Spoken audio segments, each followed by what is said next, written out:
the opportunity to come and speak to you today because it gave me the opportunity to reflect on my spiritual journey. And, okay, that's that for you all. Thank you. It gives me an opportunity to reflect on my spiritual path and how I show up in the world today. What I thought I would do is tell you a little bit about myself and how my spiritual journey has been and how I feel it ties into animal communication and how it makes animal communication possible. It's going to end with an exercise that we can all do because everybody can communicate with animals. It is possible. And then after the exercise, if you have any questions. My spiritual journey, I like to call it an elliptical orbit. So sometimes I'm very close to my spirituality, and then there's times where I am out in deep space, and then I'll, venture back again. I used to beat myself up about going away from my spiritual path, but I've learned that the lessons that you do learn while you're away gives you a wisdom, and you come back with such knowledge learned, and you can see a different perspective and deepen that connection with your spirituality when you are back. My grandparents immigrated to America in 1950. They came from Germany. And interrupt them to left lanes.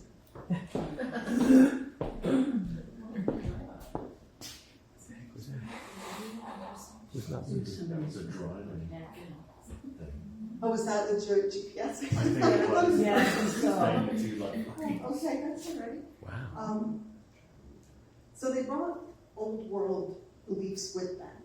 And my grandmother had a very large influence on me all throughout my life, especially in my childhood. Listening to her stories growing up on the Polish-German border, it just imbued life with such a magic that I believed anything was possible. And I knew my grandfather to be very kind, loving, and playful. But my grandfather passed away 4 years before I was born. And he used to visit me in my dreams and take me to the park, and we would play and have conversations. I'd say they were long, but I was 2, 3, 4 years old. So, but I really enjoyed those visits with him, and I never really mentioned that he visited me to my family until I was much older, and I believe that was the universe because I think they were much more accepting of it and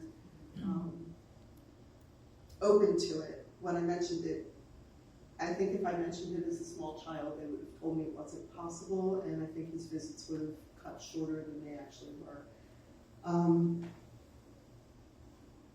I found those visits to be very natural.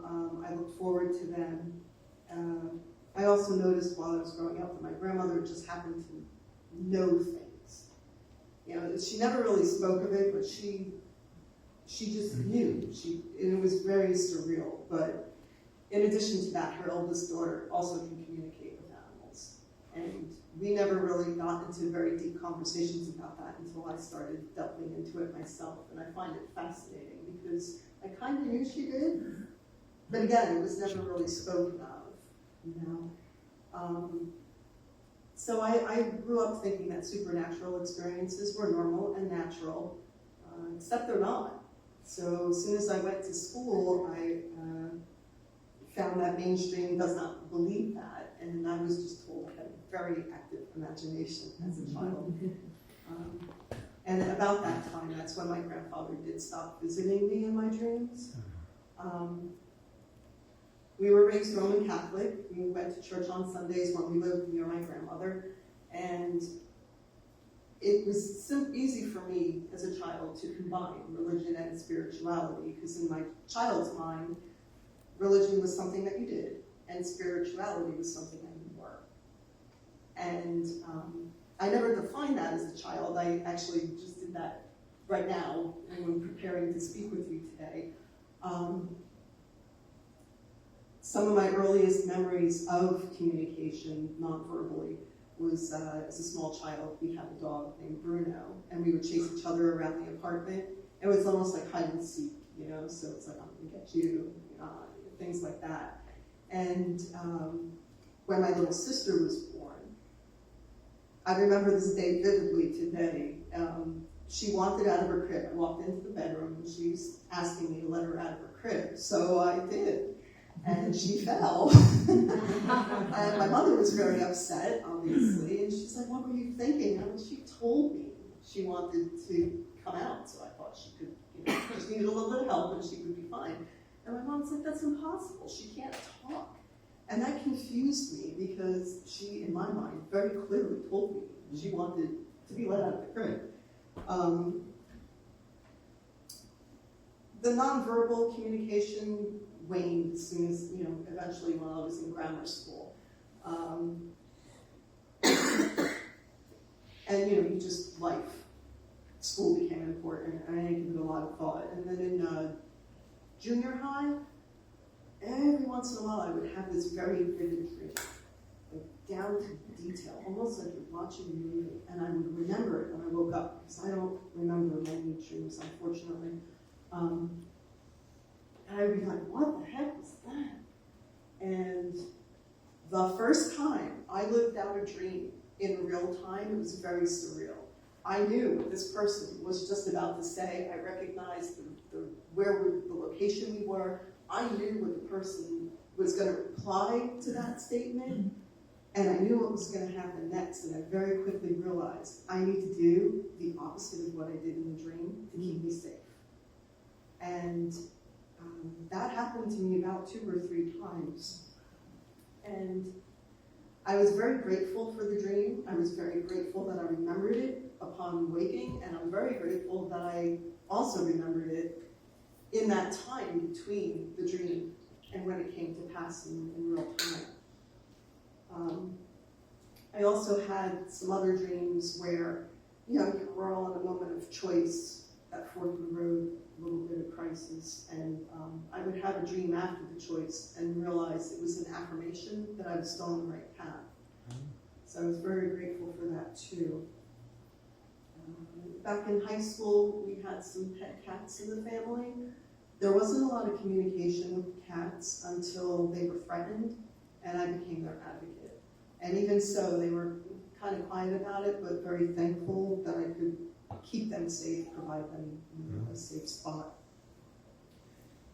I started to experience more of a photographic memory at that time in high school, and I was curious. So I started asking friends and family how they handled these experiences, and that's when I realized my experience wasn't normal, and it freaked me out, so I shut it down.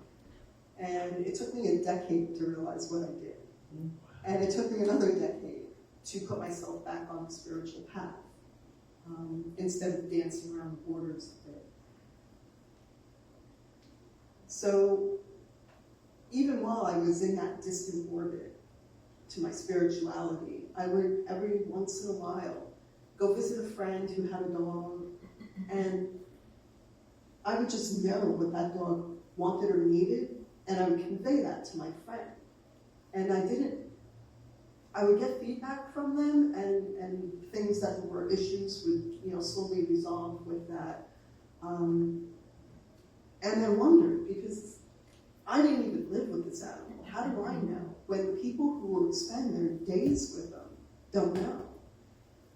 And it got me thinking, and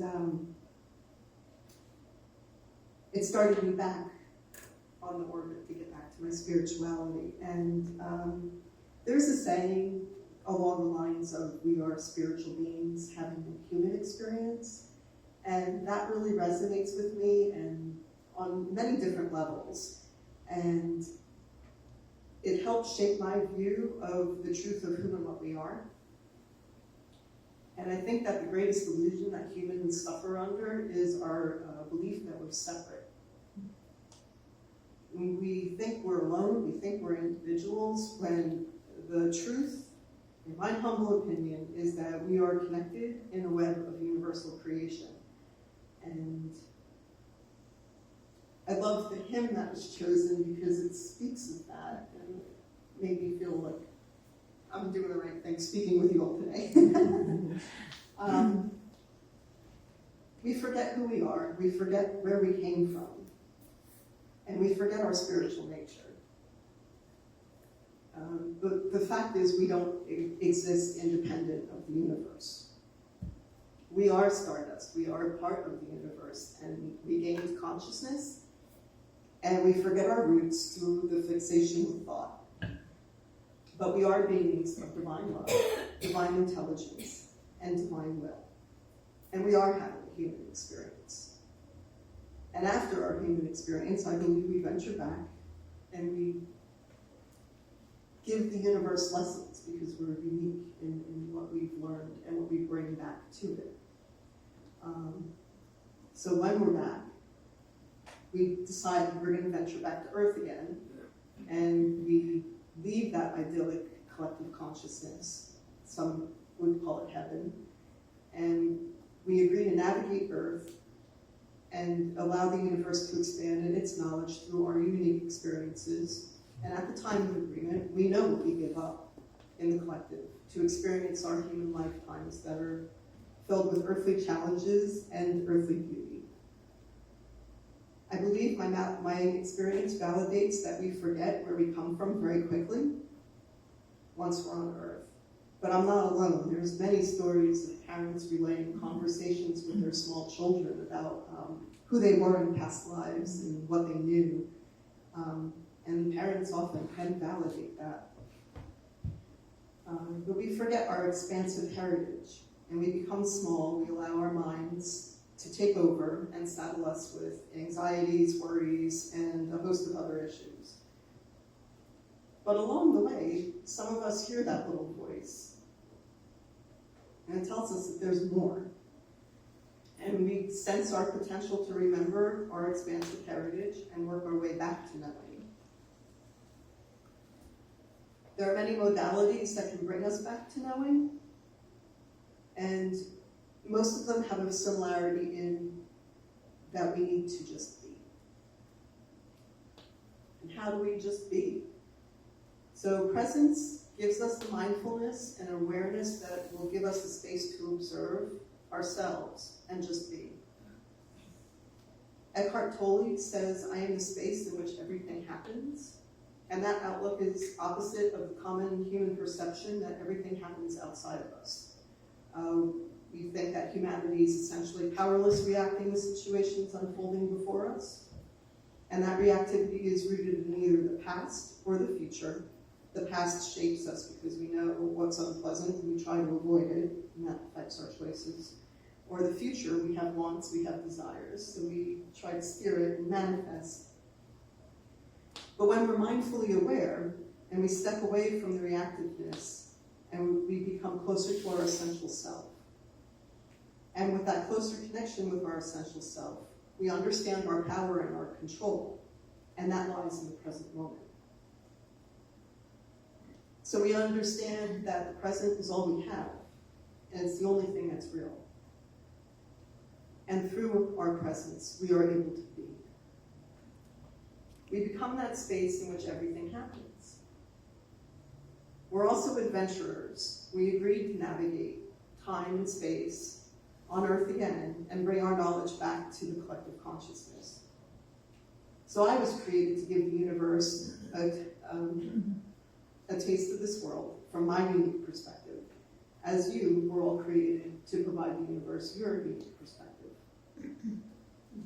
So the divine spark in me quietly spoke and was heard through the noise of my worries, my anxieties, my issues, and I'm attempting to achieve being and the connection with the divine within ever since. I prefer to use meditation and yoga as my tools to achieve connection. Meditation and yoga help me understand that we're more than just our thoughts and feelings. I earlier mentioned my elliptical orbit, so on my recent return, I'm bringing the lesson of the interconnectedness of all things. So the things that I'm in contact with Connect me to the entire world, which contains everything and is contained by everything. I am one in a sea of unique time-bound bodies. Each of us is contributing to life on Earth as a whole. Each of us is adding to the collective universal knowledge. There is no one place to be, no one way to be, no one way to practice, no one way to learn, and so forth. Each of our amassed details count, and this knowledge gives us the appreciation of the other and their contributions to the whole. We act from this wisdom, becoming kinder and more tolerant of each other. And we gain the perspective from the whole, see our similarities and appreciate our differences, and add to the nuance of life and universal knowledge.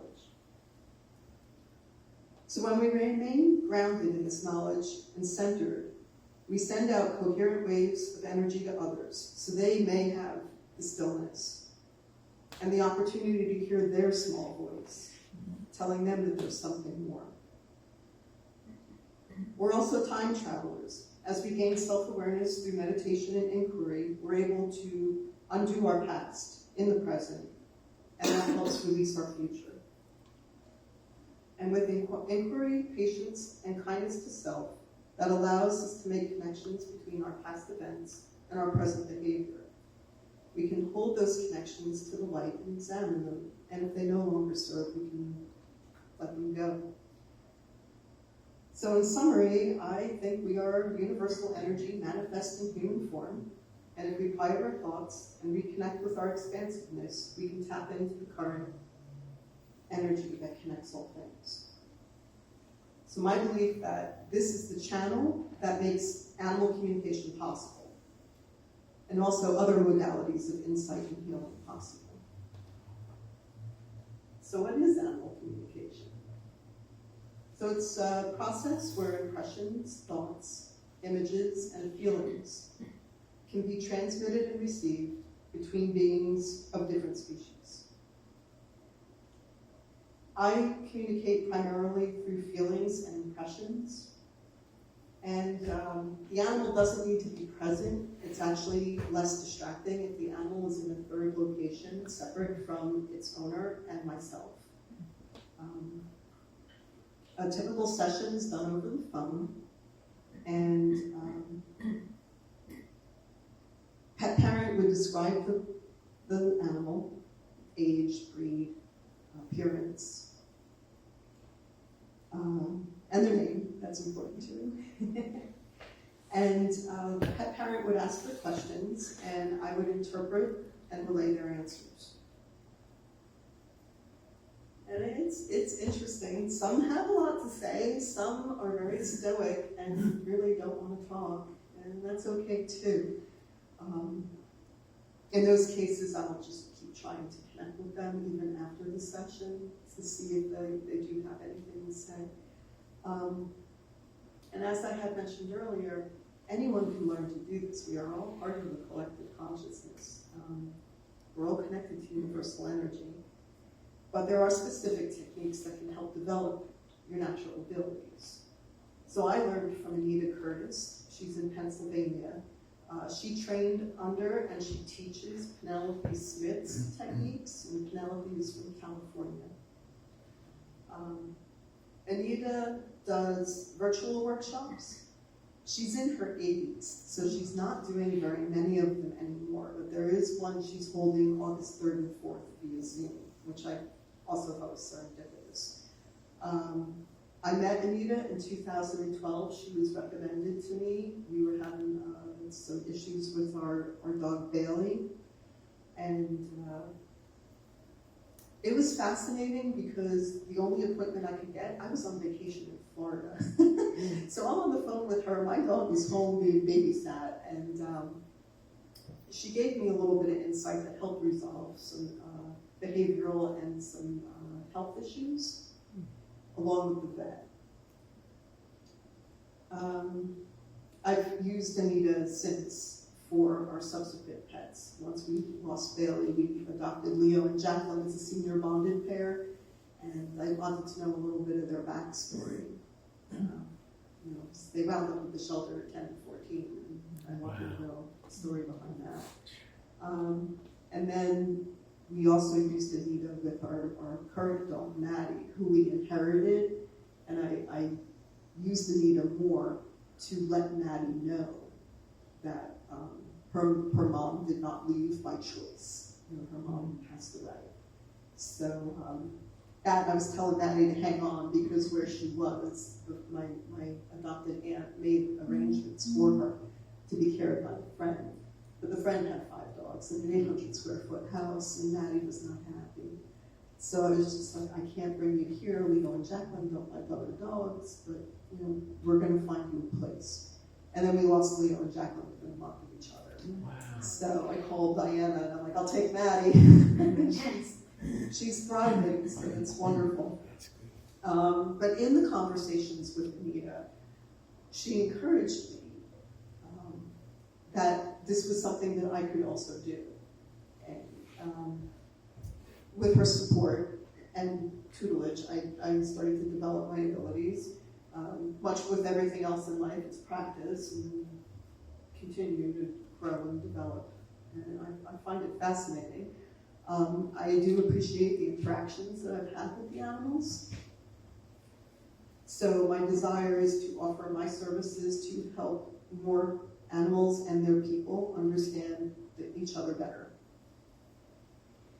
So animal communication is like having a conversation with either the past, the present, or future plans. There's really no psychic predictions or anything. It's more asking them questions.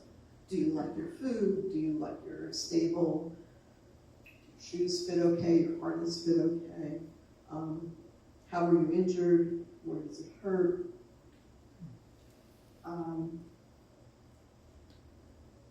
And then I also, like I said, use the communication as an opportunity to explain to Maddie this major life event that she went through, to try and help her, because she was very stoic and didn't want to talk about anything. She was very withdrawn. That is not the case today, which is wonderful. But at the end, animal communication is never a substitution for proper vet care, proper nutrition, exercise, or training. So I mentioned earlier the possibility of you developing your skills to tap into the collective consciousness to perform animal or other nonverbal communication. I say other nonverbal because in Anita's life, her husband suffered from Alzheimer's and became nonverbal. And in his final days, she was able to communicate with him to make him comfortable. So she has branched out from the animal communication also into Curtis nonverbal. And she deals with autism and nonverbal patients as well, which I find fascinating. But it totally fits because, again, we're all part of the collective energy, and if it's possible to speak with an animal, it's possible to speak with anyone who can communicate in our language. They must certainly communicate, just not in the manner that we're used to. So you may think it seems difficult because we're still trained to focus on our thoughts. Focusing on our thoughts disconnects us from our senses. But our senses are our path to being. Our senses are our path to our spirit and our presence. We can't realize our spiritual nature through thought. So, if you would like, I invite you to participate in about a 5-minute exercise to reconnect with your senses.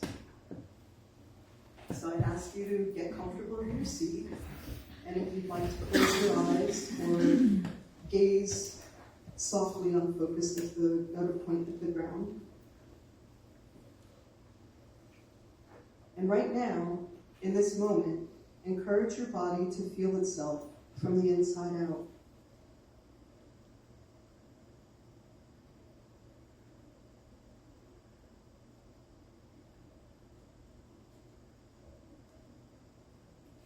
Right now, in this moment, allow your body to arrive here, where you are. Don't consult your mind for what it thinks of here. Don't send your mind down into your body to notice what's happening now and come back up and tell you.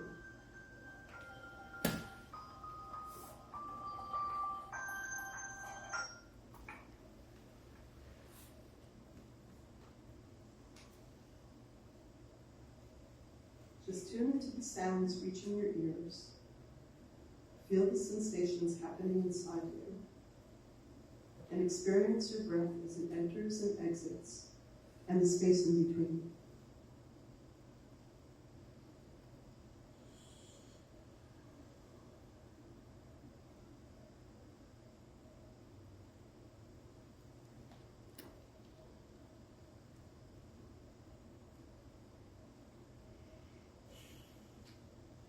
Allow yourself to land inside and fill your whole body with your presence, to sense your being.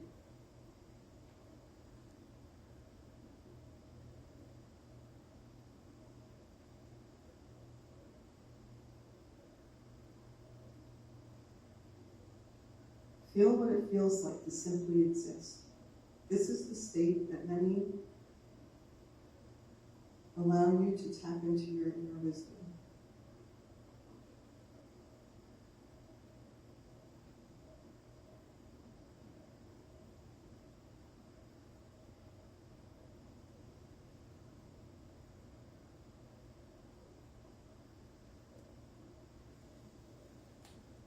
When we feel the moment directly through the body, who we are as thought or as a person disappears.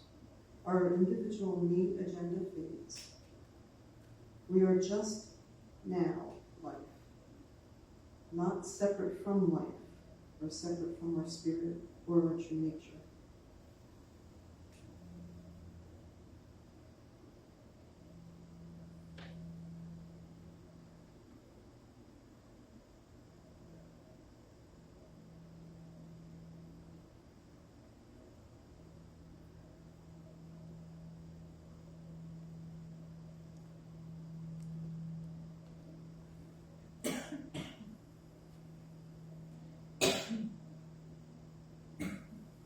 Slowly bring your awareness back to the room.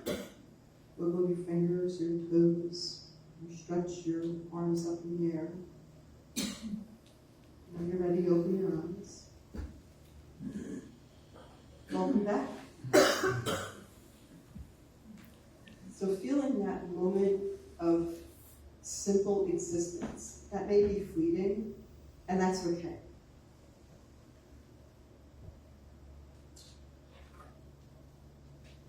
You can feel free to revisit this practice and gain more landing in that experience of presence and being. So you use your senses as a portal, experience the boundlessness that your body contains, and in time you'll remember yourself as a spiritual being on a human journey that you truly are. So it's been an honor sharing this with you all, and if you have any questions, I'm happy to answer them. I've got an example of a communication you received from an animal and how it helped the family or the parent of the animal, the parent. I do. One of the instances where I had mentioned where I knew what like a friend's dog wanted or needed. We had 2 dogs, and one of them, she was starting to age and her hip was starting to bother her.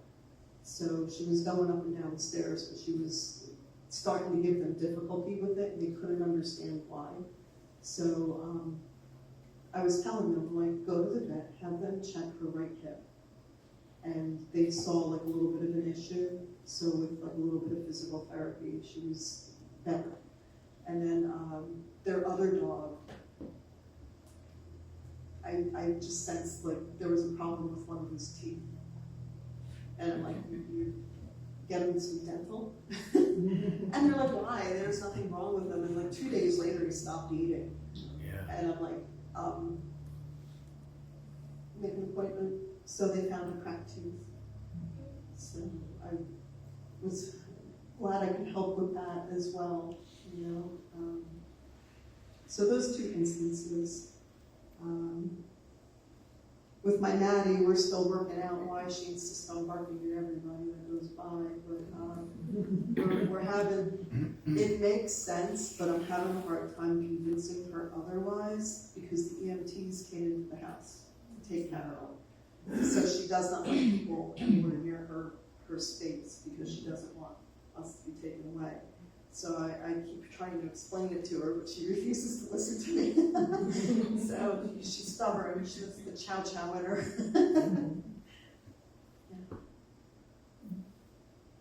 Yeah, I have a comment to make. Bingo.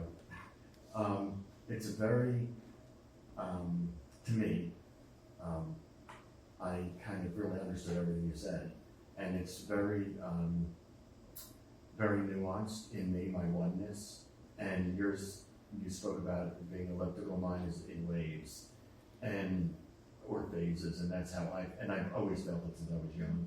My mom has also felt it, and it sometimes can be a burden, because there's a lot of sensitivity involved. But I really think it's really cool, and I enjoy it a lot. And I learned a long time ago for myself that it was kind of baseless, not baseless, useless, baseless. To express it so much, I kind of keep it to I do express it to people when it comes of mine to do it, but that oneness that I have with existence sometimes, my mom and I only had a few years together in our relationship, and when she died, I had just been with her and she was alive, and when she died, she called out to me, although I was miles away, very distinctly called out to me. So sometimes communication isn't the spoken word. Right. And those around you, whether it be animals or, even with animals, I would emphasize more with my experience. There's a lot of, it's not spoken word, it's just a connection. Yes. And it's just there. So it sometimes is weird, but it's really fascinating. And when I'm really on, it's really fascinating and sometimes scary. Yes. But it's cool, and it's not always there, but it's there somewhere. That's Yes. my comment.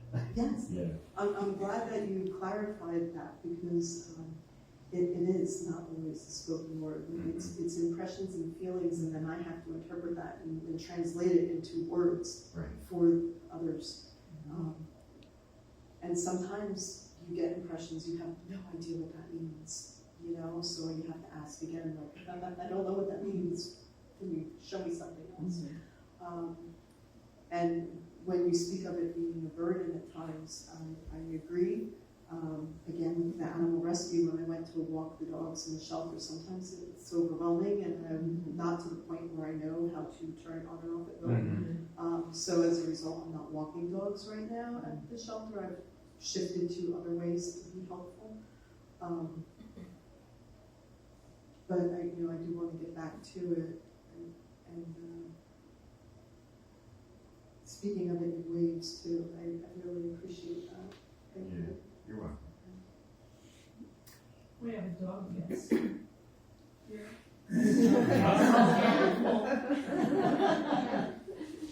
Beautiful. Yeah. Aloha. Most of us get sheltered dogs, and sometimes I always wish, which I'm sure you get asked this a lot, why the dog was given up, because they don't tell you the truth. And I'd like to always know what the background was. Why does the dog is afraid to get his maestro, is afraid to get the groomer to cut his nails, touch his feet, he did not want his feet touched. And just certain things like that, you wonder what happened to them in the past. Right. And they can't really tell you, you can just observe them and say, apparently something happened, maybe a groomer or somebody hurt his toenail at one time. But you just have to figure it out. Yeah. In those instances, if you tell them that they're safe, you're safe. There won't be any, there's no pain, no hurt, you're safe. That energy, they feel that, and that may help. But I agree with you, and I did that with Leo and Jacqueline, because I didn't understand why you would get rid of a 10 and 14-year-old dog. And Anita was saying that she felt they were free. their children had fledged the nest and they were free. So they just wanted to go off with no responsibility. Their loss our game. Those dogs were great. But it helps with trying to have that conversation with the animal to give it a little bit of closure. But even so, if you can't communicate the love that you're giving them and the energy that you are conveying, that they're safe, helps. It helps. It's the animals' game too. Yes. In yours, yes. Yes. Because they know. They know that. Yeah, I always say I want to come back as a pet to a person like me. We all deserve that kind of life. Yeah, exactly. Yeah.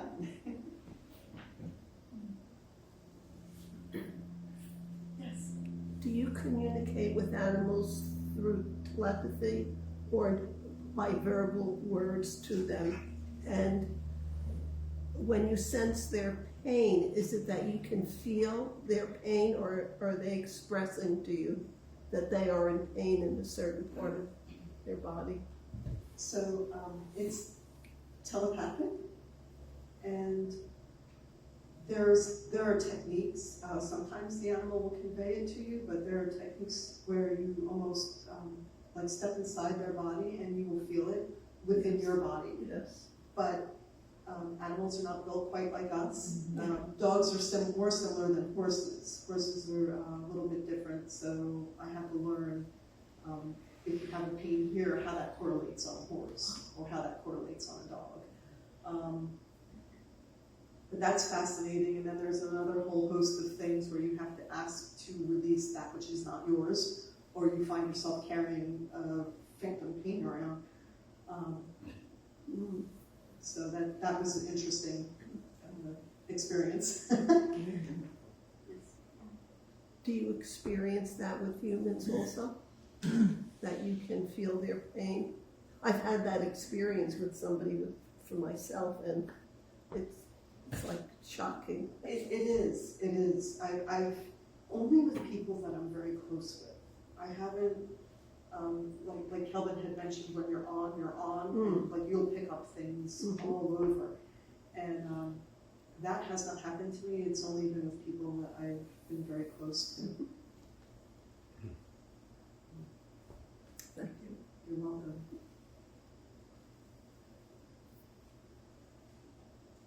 You had said that you don't need to actually see the dog. You need, so not even a picture. Like you can just get a description. Yeah. And, wow. And I thought that was fascinating because I will do remote Reiki on animals.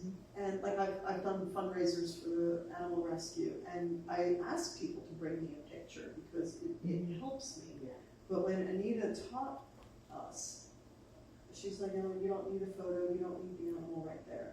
And Anita's proven it to me countless times with the dogs that I have, but initially that was not my expectation.